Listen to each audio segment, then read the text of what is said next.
Hello बच्चों। हम लोग मसल्स फिजियोलॉजी पिछले वीडियो में शुरू कर चुके हैं और उसमें हमने दो वीडियो में, पहले वीडियो में हमने मसल्स फिजियोलॉजी का जो परिचय है उसके बारे में जाना कि मसल्स फिजियोलॉजी क्या है, और उसमें विभिन्न प्रकार की जो मसल्स होती हैं यानी हमारी बॉडी में मिलने वाली जो पेशियां हैं उनको हमने तीन भागों में बांटा था, रेखित, अरेखित और हृदय पेशियां, और उनके जो कैरेक्टरिस्टिक थे उनके बारे में बात की। तीनों के बीच में जो अंतर है उसको भी हमने स्पष्ट किया था। दूसरे वीडियो में हमने जो मसल्स होती हैं उनकी जो मसल्स हैं उनकी जो फाइन स्ट्रक्चर होती है या फंक्शनल जो स्ट्रक्चर होती है उनकी बात की थी। तो जो स्केलेटन मसल्स हैं उनकी फंक्शनल स्ट्रक्चर के बारे में जाना था। इस वीडियो में हम जो ये रेखित पेशियां या स्केलेटन मसल्स होती हैं इनकी कॉन्ट्रैक्शन और रिलैक्सेशन के बारे में जानेंगे। जो इनका संकुचन और प्रसारण होता है इन कार्डिक मसल्स का उसके बारे में जानेंगे, उसकी मैकेनिज्म को जानेंगे। तो चलो ये वीडियो को शुरू करते हैं। तो पहले एक बात जान लीजिए कि जो पिछले वीडियो में हमने जाना था कि मसल्स की जो फाइन स्ट्रक्चर क्या होती है उसको आप एक बार अपने आप में रिकॉल कीजिए। तो आपने देखा था कि जो मसल्स होती हैं उसमें जो फंक्शनल यूनिट होती है वो सार्कोमियर्स होते हैं।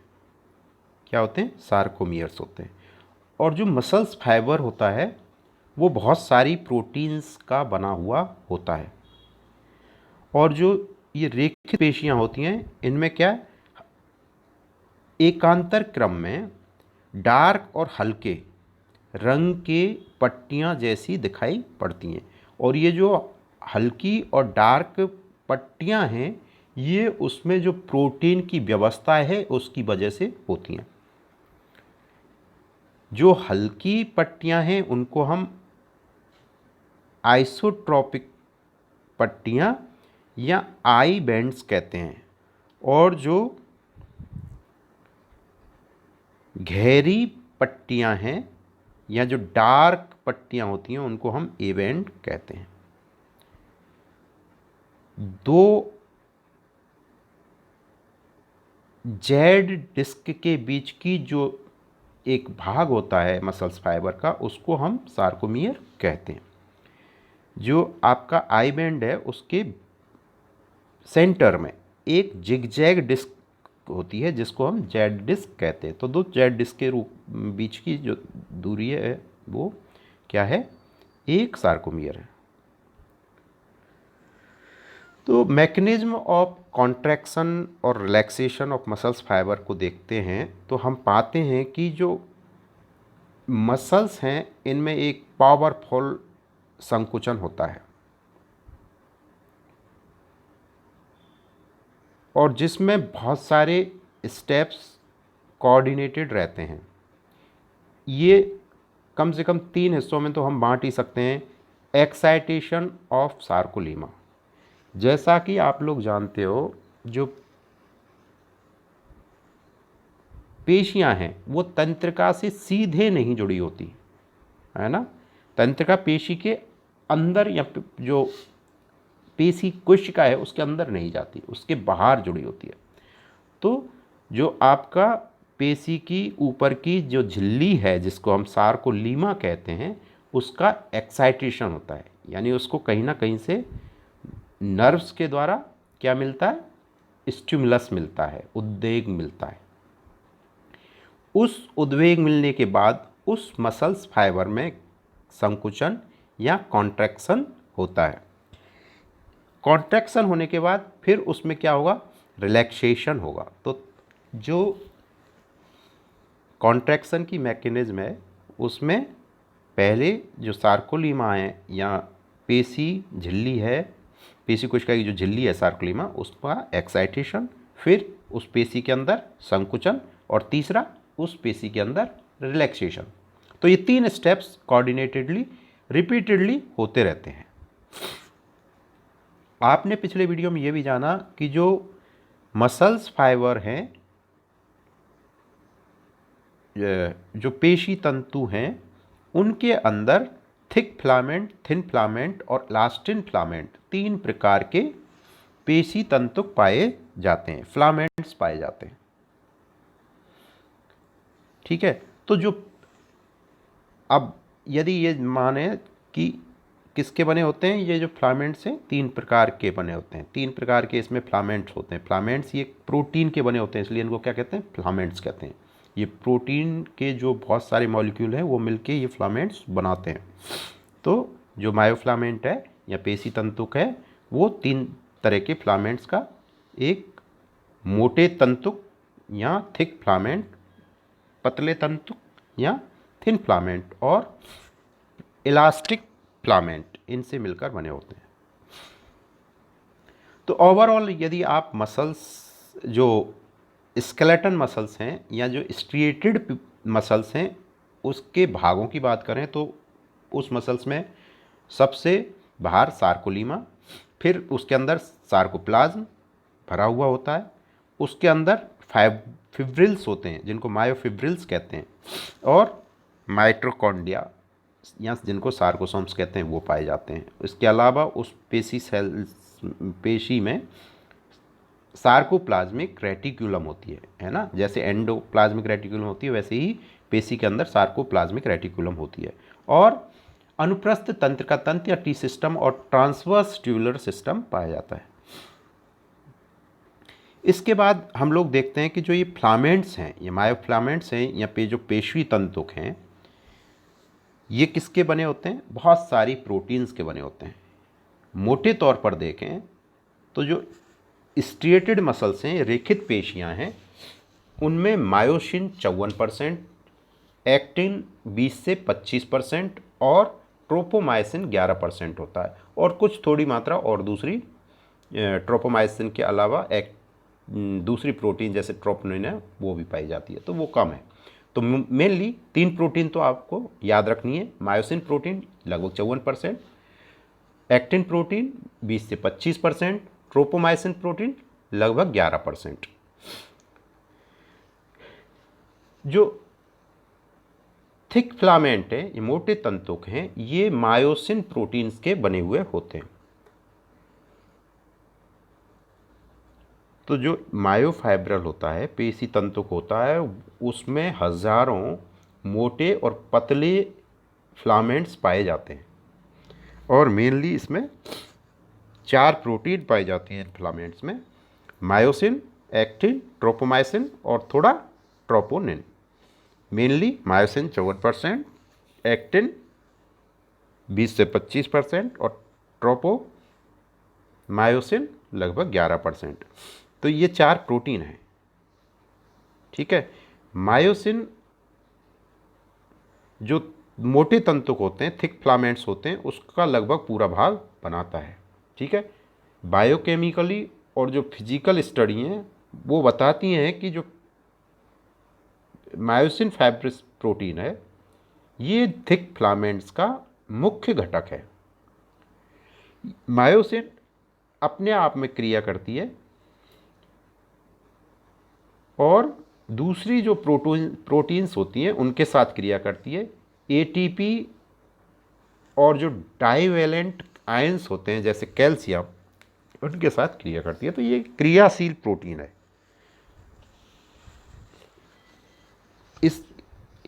यदि ये थिक फिलामेंट को देखें तो ये किसका बना होता है, बहुत सारे मायोसिन मॉलिक्यूल्स का बना होता है, मायोसिन प्रोटीन का बना होता है।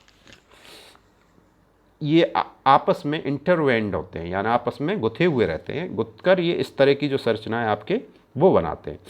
तो एक मायोसिन मॉलिक्यूल की बात करें, वन थिक फिलामेंट तो आपको इस तरह से दिखेगा, ये रेड कलर का आप जैसे देख रहे हो। और एक मायोसिन मॉलिक्यूल की देखें तो 2 भागों में बटा होता है, एक तो मायोसिन टेल और दूसरा मायोसिन हेड। तो इस तरह की संरचना मायोसिन मॉलिक्यूल की होती है। एक्टिन जो प्रोटीन है वो भी ग्लोबुलर प्रोटीन है और 2 फाइब्रस स्ट्रैंड्स बनाती है जो आपस में, नीचे वाले चित्र में आप देखिए कि इसमें 2 एक्टिन के मॉलिक्यूल हैं जो ग्रे ये ब्राउन कलर के दिखाएंगे, है ना, चॉकलेटी कलर का दिखाया हुआ है। ये दो रेसे किसके, एक्टिन प्रोटीन के, या दो स्ट्रैंड एक्टिन प्रोटीन के आपस में गुथे हुए होते हैं, और उसके अंदर ट्रोपोमायोसिन प्रोटीन और ट्रोपोनिन प्रोटीन इंटरवीन्ड होती है, और इनके अंदर मायोसिन बाइंडिंग साइट्स पाई जाती हैं जो कि ट्रोपोमायोसिन से कवर रहती हैं। तो एक्टिन ग्लोबुलर प्रोटीन है जो दो फाइब्रस स्ट्रैंड बनाती है जो आपस में गुथे हुए रहते हैं। ट्रोपोमायोसिन प्रोटीन, ये जो एक्टिन प्रोटीन है इस पर जो एक्टिव साइट्स होती हैं उनको ब्लॉक करने का काम करती है, और जो ट्रोपोनिन प्रोटीन है वो ट्रोपोमायोसिन मॉलिक्यूल्स को आपस में फिक्स करके एक जगह पर रखती है। यानी जो ट्रोपोनिन प्रोटीन है ट्रोपोमायोसिन और मॉलिक्यूल को बांध कर रखती है। तो इस तरह से आपकी जो मसल्स है उसमें मुख्य रूप से 4 प्रकार की प्रोटीन्स पाई जाती हैं जो आपस में एक निश्चित संरचना बनाती हैं। ठीक है, जो ट्रोपोमायोसिन है ये जी एक्टिन के रूप में, ट्रोपोमायोसिन जो प्रोटीन तंतु हैं उनके चारों ओर लिपटे हुए रहते हैं।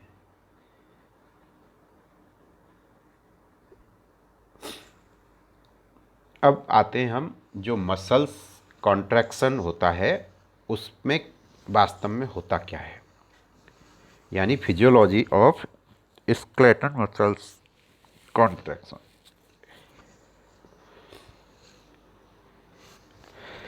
आप कभी सोचो, आप एक बार सोचो कि हमारी जो पेशियां हैं, मसल्स हैं, वो कैसे काम करती होंगी। How does all these functional anatomy work, यानी हमारी जो मान लो जैसे हम लोग अपना हाथ मोड़ रहे हैं तो कैसे अपना हाथ मुड़ता है। तो इस पूरी परिघटना पर यदि हम ध्यान दें तो हम पाएंगे कि कोई भी काम हो रहा है, क्योंकि देखो जो स्केलेटल मसल्स हैं या कंकालीय जो पेशियाँ हैं या रेखित पेशियाँ हैं, ये कैसी हैं, ऐच्छिक पेशियाँ हैं। ये जब हम अपनी इच्छा के अनुसार कोई मूवमेंट कराना चाहेंगे तभी काम करेंगी। तो हम सोचते हैं कि हम किसी चीज़ को पकड़े या हमारा हाथ मुड़े, तो हमने सोचा, इसका मतलब जो हमारा नर्व सिस्टम है वो इसको कंट्रोल करता है। तो सबसे पहले जो कोई सूचना है या इम्पल्स है या उद्वेग स्टिमुलस है वो आपके कहाँ से आएगा, हमारे ब्रेन से आएगा। और जो मसल्स होती हैं, पेशियाँ होती हैं, वो तंत्रिकाओं से जुड़ी हुई होती हैं। तो जहाँ पर पेशियाँ तंत्रिकाओं से जुड़ी होती हैं उसको हम सिनेप्स या न्यूरो मस्कुलर जंक्शंस कहते हैं। अभी इन न्यूरोमस्कुलर जो जंक्शंस होते हैं यहाँ पर सिनेप्स की रचना होती है, यानी एक ऐसे जटिल की रचना होती है जहाँ पे दो तरह की अलग अलग तरह की संरचनाएं मिलके आपस में कम्युनिकेट करती हैं। तो सिनेप्टिक ट्रांसमिशन होता है जहाँ पर पेशियाँ तंत्रिकाओं से जुड़ी होती हैं। तो यहाँ पर कुछ घटनाएं होती हैं, इन घटनाओं से यानी होगा क्या, होगा ये कि जब कोई स्टिमुलस ब्रेन से आपके मोटर जो तंत्रिका है उसके द्वारा किसी पेशी पर पहुंचेगा तो उस पेशी से तंत्रिका जुड़ी होगी, उसका जो एंड पार्ट है उससे कुछ केमिकल्स निकलेंगे जैसे एसिटोकोलिन। ये केमिकल्स वहाँ पर उस पेशी की जो भित्ति है, प्लाज्मलीमा है, उसके द्वारा प्रवेश करेंगे, जिससे उस पेशी के अंदर कुछ परिवर्तन होंगे और उन परिवर्तनों से ही जो आपके फिलामेंट्स हैं, थिक और थिन फिलामेंट्स, वो आपस में अपनी एक क्रियाएं करेंगे और अपनी पोजीशंस चेंज करेंगे। तो सबसे पहले सिनेप्टिक ट्रांसमिशन होगा न्यूरो मस्कुलर जंक्शंस पे। दूसरी जो स्टेज है वो एक्साइटेशन, कॉन्ट्रैक्शन, कपलिंग होगी। ठीक है, तो कैसे एक्साइटेशन होगा, फिर उसकी वजह से कॉन्ट्रैक्शन होगा, फिर कॉन्ट्रैक्शन रिलैक्सेशन साइकिल होगा। तो एक्साइटेशन जिससे कि कॉन्ट्रैक्शन होगा, उसकी वजह से क्या होगा, यानी जो नर्व्स हैं वहाँ से एसिटोकोलाइन निकला, वो आपकी किस में गया, पेशी के अंदर गया। पेशी के अंदर जो सार्कोप्लाज्मिक एंड रेटिक्यूलम्स होती हैं, सार्कोप्लाज्म रेटिक्यूलम, वो कैल्शियम आयंस को रिलीज करती हैं, जो कि क्या है, एक सिग्नलिंग मॉलिक्यूल है। तो कैल्शियम आयन सिग्नल जनरेट करेगा जिससे कॉन्ट्रैक्शन स्टार्ट हो या कॉन्ट्रैक्शन रिलैक्सेशन साइकिल स्टार्ट हो। इसी की वजह से पेशियां सिकुड़ती हैं या पेशियां कार्य करती हैं।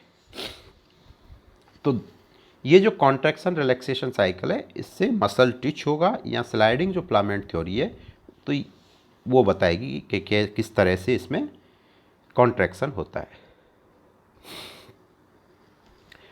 तो ये जो मसल्स में कॉन्ट्रैक्शन होता है उसको स्पष्ट करने के लिए हम दो सिद्धांतों को पढ़ेंगे, जिसमें पहला जो सिद्धांत है वो है स्लाइडिंग फिलामेंट थ्योरी।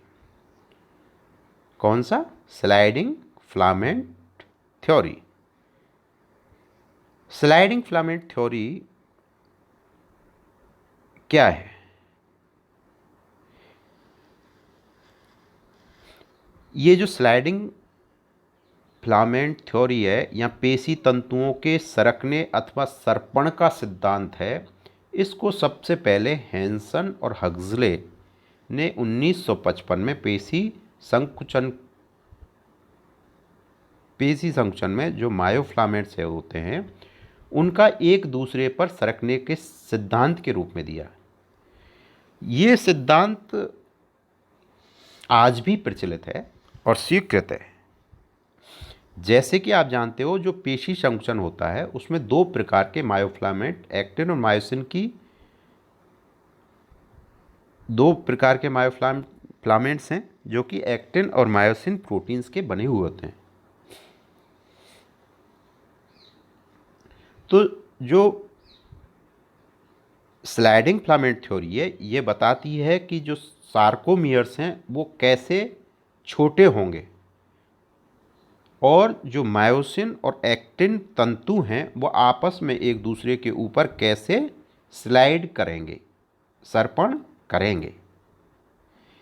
इस थ्योरी या सिद्धांत में जो मुख्य घटनाएं हैं एक संकुचन के, पेशी संकुचन के दौरान, वो क्या होती हैं?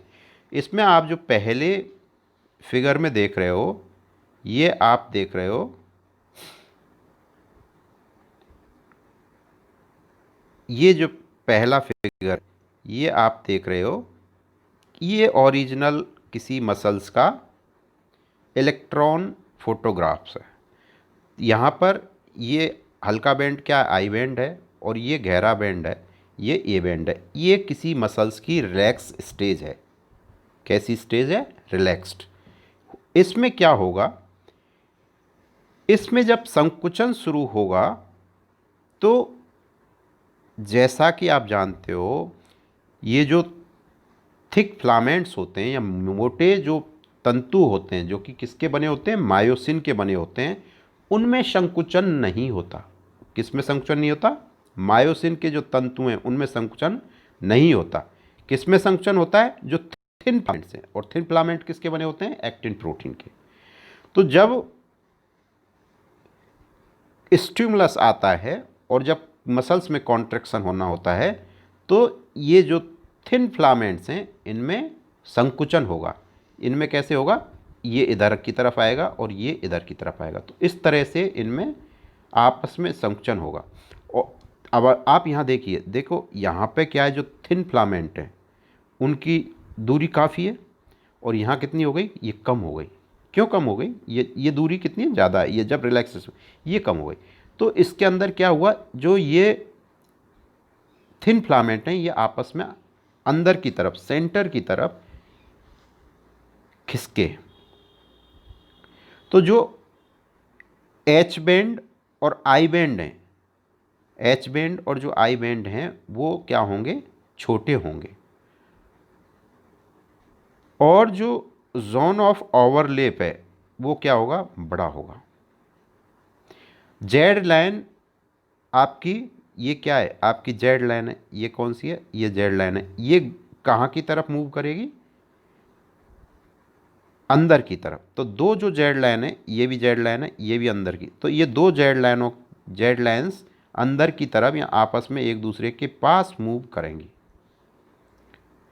और ए बैंड की जो ये जो बैंड है, इसकी जो लंबाई है वो सेम रहेगी, उसमें परिवर्तन नहीं होगा। क्यों कि जो मोटे तंतुक हैं उनमें कोई परिवर्तन नहीं होता, केवल जो थिन फिलामेंट्स हैं उनमें परिवर्तन होता है।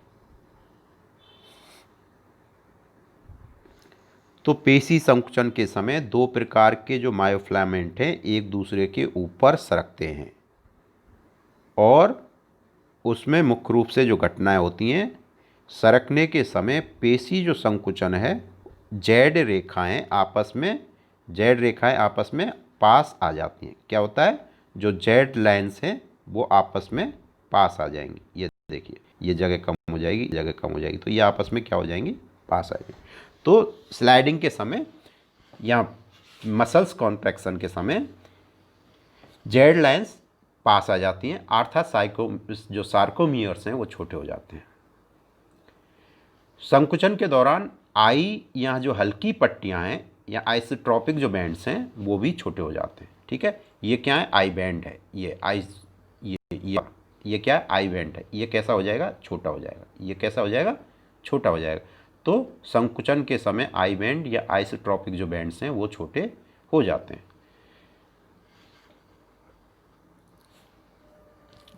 तो कई बार छोटे होते हैं और कई बार तो ये बिल्कुल समाप्त हो जाते हैं, क्योंकि जो एक्टिन फिलामेंट्स हैं वो मायोसिन के अंदर खिसक जाते हैं पूरे के पूरे। दूसरी ओर जो ए बैंड्स हैं या फिर जो डार्क बैंड्स हैं या गहरी पट्टियां हैं, उनकी लंबाई प्रभावित नहीं होती है, उनमें किसी भी प्रकार का परिवर्तन नहीं आता। ठीक है, तो पेशी संकुचन के समय एच क्षेत्र धीरे धीरे छोटा होकर संपूर्ण संकुचन अवस्था में विलुप्त हो जाता है। तो इस तरह से जो थ्योरी है, स्लाइडिंग थ्योरी है, ये है। ठीक है, अब जो दूसरा सिद्धांत है वो है मॉलिक्यूलर लेवल पे, है ना। अब थोड़ा जब जो मसल्स फिजियोलॉजी है उसके बारे में जो एडवांस स्टडीज़ हुई हैं, तो उसके आधार पर मॉलिक्यूलर लेवल पर क्या चेंजेज आते हैं, इसको देखने के लिए हम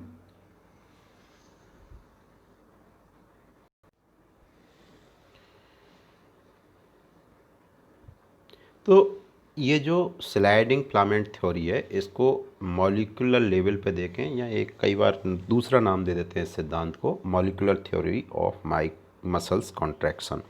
बेसिकली ये है वही कि स्लाइडिंग जो थ्योरी है उसको थोड़ा सा डिटेल में बता देते हैं। ठीक है, इसमें जो क्रॉस ब्रिजेस बनते हैं मायोसिन और एक्टिन फिलामेंट्स के बीच में, उसमें क्या क्या बायोकेमिकल एक्टिविटीज़ होती हैं उस मसल सेल के अंदर, वो सब चीज़ें देखते हैं।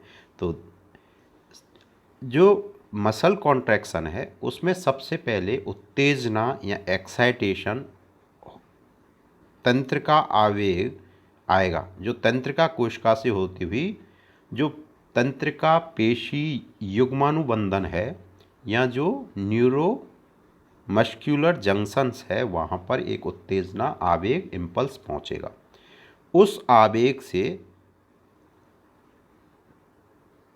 जो ये जंक्शन होता है, स्नैप्स होता है, उसमें जो तंत्रिका तंत्रिका कोशिका है, उसका जो अंतिम सिरा है, जिसको हम प्री सिनेप्टिक घुंडी कहते हैं, उसमें से एसिटिल कोलिन रिलीज होगा। ये एसिटिल कोलिन मोटर और प्लेट्स के द्वारा बांधा जाता है। इसके बाद ये जो उत्तेजना एक्साइटेशन है, इसका कॉन्ट्रैक्शन कपलिंग होगी, यानी जो पेशी संकुचन है इनके बीच में एक कपलिंग होगी। भाई आपका इम्पल्स आया, इम्पल्स आपकी पेशी की सतह पर पहुंचा, तो पेशी की सतह से जो तंत्रिका है उससे पेशी में जाना क्या कहलाता है? एक्साइटेशन कॉन्ट्रैक्शन कपलिंग कहलाती है। इसमें जो क्लेफ्ट होती है, यानी एक तंत्रिका और एक पेशी के बीच में जो खाली स्थान या जगह होती है, एक गैप होता है, उसको हम क्या कहते हैं? क्लेफ्ट कहते हैं। उस क्लेफ्ट में एसिटोकोलिन मॉलिक्यूल रिलीज होंगे। इसके बाद जो सार्कोलीमा है उसमें सोडियम चैनल्स होते हैं, उससे सोडियम आयन पेशी तंतु में प्रवेश करते हैं, जिसकी वजह से जो पेशी के ऊपर की झिल्ली है सार्कोलीमा, उसका डीपोलराइजेशन होता है। और पेशी तंतु के अंदर जो टी ट्यूब्यूल्स होती हैं या जो ट्रांसवर्स ट्यूबुलर सिस्टम होता है, उसका फिर डिपोलराइजेशन होता है। इसके बाद जो सार्कोप्लाज्मिक रेटिकुलम होती है, पेशी के अंदर जो एंडोप्लाज्मिक रेटिकुलम होती है उसको सार्कोप्लाज्मिक रेटिकुलम कहते हैं। तो इस सार्कोप्लाज्मिक रेटिकुलम का भी डिपोलराइजेशन हो जाता है। तो पहली घटना में क्या हुआ? एक्साइटेशन हुआ, जो सिनेप्टिक घुंडी है, नोब है, उसमें से एसिटिल कोलिन निकला, उसकी वजह से जो पेशी की सार्कोलीमा है उसमें जो सोडियम चैनल्स हैं उनसे सोडियम अंदर प्रवेश किया, और इस सोडियम आयन की वजह से पूरी जो सार्कोलीमा है उसका डिपोलराइजेशन हो गया। उसके बाद टी ट्यूब्यूल्स हैं उनका डिपोलराइजेशन हो गया। उसके बाद जो सार्कोप्लाज्मिक रेटिकुलम है, एसआर है, उसका भी डिपोलराइजेशन हो जाता है। और इस डिपोलराइजेशन की वजह से जो सार्कोप्लाज्मिक रेटिकुलम है उसमें कैल्शियम आयंस का निष्कासन होता है, लिबरेशन होता है ना। तो सार्कोप्लाज्मिक जो रेटिकुलम है उससे कैल्शियम आयंस निकलते हैं। ये जो कॉन्ट्रैक्टाइल प्रोटीन फाइबर्स हैं उनकी तरफ गमन करते हैं। ये कैल्शियम आयंस, जैसे आपने फाइन स्ट्रक्चर में देखा पेशी की, मसल्स की, जो ट्रोपोनिन होती है उसके साथ जुड़ जाते हैं, और ट्रोपोनिन अपना जो रूप है उसको परिवर्तित कर लेती है, और ट्रोपोमाइसिन को खींचकर एक्टिन के जो बाइंडिंग साइट्स हैं उनको एक्सपोज कर देती है। यानी जो आपकी एक्टिन प्रोटीन होती है या जो थिन फिलामेंट्स होते हैं, किसके बने होते हैं? एक्टिन प्रोटीन के मॉलिक्यूल्स के बने होते हैं। ठीक है, उन पर जो बाइंडिंग साइट्स होती हैं, एक्टिव साइट्स होती हैं, वो ट्रोपोमाइसिन से ढकी हुई रहती हैं। जब तक मसल्स में एक्साइटेशन नहीं होता ढकी हुई रहती हैं। तो जो ट्रोपोनिन है वो ट्रोपोजोमाइसिन्स हैं उनको एक्टिन से की बाइंडिंग साइट से अलग हटा देती है, जिससे वो जो बाइंडिंग साइट्स हैं वो क्या हो जाती हैं? एक्सपोज हो जाती हैं, या एक्टिव साइट्स हैं वो एक्सपोज हो जाती हैं। इसके बाद क्या होता है? जैसे कि आपने जो थिक फिलामेंट्स में देखा, वो मायोसिन मॉलिक्यूल्स के बने होते हैं। उसमें दो भाग होते हैं, एक टेल पार्ट और दूसरा हेड पार्ट। ठीक है, तो जो मायोसिन के हेड है, सीड है, मायोसिन मॉलिक्यूल के जो सीड्स है, वो इन एक्टिन के जो बाइंडिंग साइट्स हैं उनसे बाइंड करते हैं, और ये मायोसिन हेड एक और मुड़कर जो एक्टिन मॉलिक्यूल है उनको खींचते हैं।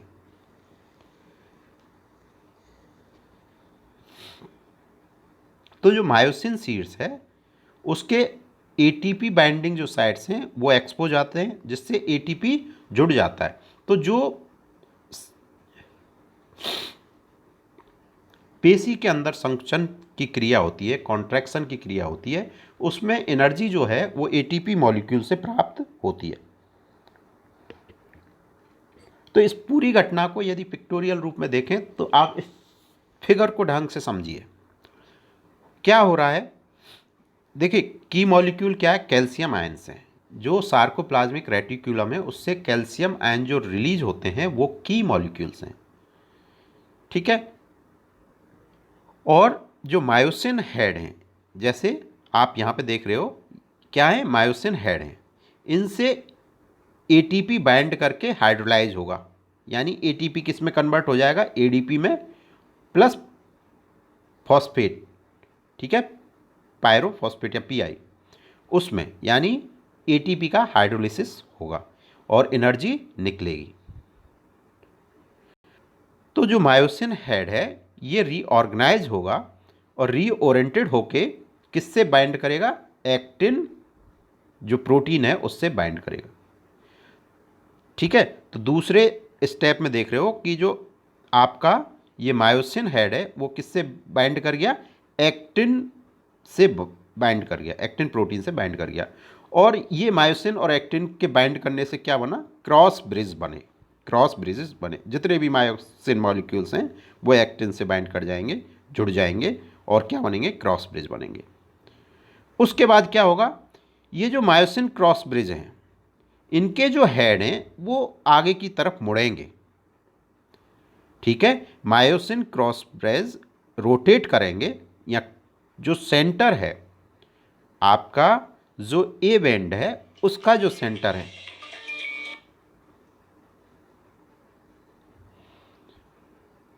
उसकी तरफ ये मूवमेंट करेंगे।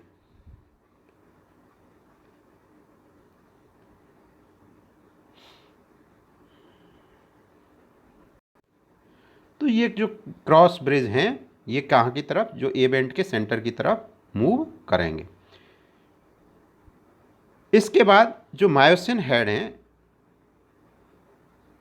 उनसे एटीपी बाइंड करेगा, जिससे कि जो ये क्रॉस ब्रिज हैं ये डिटैच हो जाएंगे, यानी जो मायोसिन प्रोटीन है वो एक्टिन प्रोटीन से बाइंड हो जाएगी। फिर दूसरी बार, अगली बार ये फिर आगे के हिस्से में जो एक्टिन प्रोटीन का अगला हिस्सा है, यानी कुछ हिस्सा तो इन्होंने कहा सेंटर की तरफ खींच दिया, फिर बाद में अगले हिस्से में बाइंड करेंगे और फिर सेंटर की तरफ खींचेंगे। तो जो संकुचन है, कॉन्ट्रैक्शन है, वो एक बार में नहीं होता, बल्कि ये घटना क्रॉस ब्रिज बनने की और अंदर की तरफ सेंटर की तरफ खींचने की घटना लगातार चलती रहती है। तो इस तरह जो कॉन्ट्रैक्शन है वो होता है, ठीक है। दूसरा, दो शब्द हैं, एक तो मसल्स टोन और एक मसल्स फैटिग, यानी मसल्स टोन क्या है वो समझ लीजिए। जो कुछ मसल्स की मोटर यूनिट्स होती हैं वो हमेशा संकुचित अवस्था में रहती हैं और ये एक रेस्टिंग टेंशन या विश्राम अवस्था का तनाव स्कल्टन मसल्स में रहता है, जिसको हम मसल्स टोन कहते हैं। इस तरह की, क्योंकि हम खड़े रहते हैं या कई बार जैसे हमारी बॉडी के कुछ तो हिस्से ऐसे हैं जो पेशियां हमेशा क्या रहती हैं, तनी हुई रहती हैं, उसी को मसल्स टोन कहते हैं। ये रेस्टिंग मसल्स टोन है, ये हमारी जो पोजीशंस है बोन और जॉइंट्स की, है ना, अस्थियों की और जॉइंट्स की, उसको इस्टेब्लिश रखती है। इसी को हम क्या कहते हैं, मसल्स टोन कहते हैं। दूसरा है पेशी थकान। पेशीय थकान क्या है, ये एक्चुअली जो पेशियाँ हैं उनके एग्जॉस्शन की स्थिति है, जिसकी वजह से क्या है, पेशियाँ संकुचित नहीं हो पाती हैं, ठीक है। तो ये जो मसल्स फैटिग है या जो पेशीय थकान है, ये मेनली जो एटीपी है उनकी कमी की वजह से हो सकती है, जिसकी वजह से जो मायोसिन हेड्स हैं वो आपके एक्टिन मॉलिक्यूल से बाइंड नहीं कर पाते, क्रॉस ब्रिज नहीं बना पाते, जिससे मसल्स का फर्दर जो कॉन्ट्रैक्शन है, संकुचन है, वो नहीं हो पाता है। तो जो लो लेवल ऑफ एटीपी है उसकी वजह से ये थकान मसल्स में होती है। ये कई बार ऑक्सीजन की कमी से भी हो सकती है, क्योंकि मसल्स में क्या है, जब मसल्स लगातार काम करेंगी तो ऑक्सीजन की कमी हो जाएगी, या फिर जो ग्लूकोज मॉलिक्यूल्स हैं बॉडी के अंदर, मसल्स के अंदर, जो कि एनर्जी प्रोवाइड करते हैं, उनकी कमी से हो जाती है, जिससे कि एटीपी का जो रीजनरेशन है वो धीमा हो जाता है, एटीपी के बनने की दर धीमी हो जाती है। तो जो ज़्यादातर पेशीय थकान है वो ग्लाइकोजन के डिप्लीशन से, जो पेशियाँ हैं उनमें ग्लाइकोजन की कमी से, या फिर जो ग्लाइकोजन का जो ऑक्सीडेशन होता है उसकी वजह से जो लैक्टिक एसिड बनता है उसकी वजह से हो सकते हैं।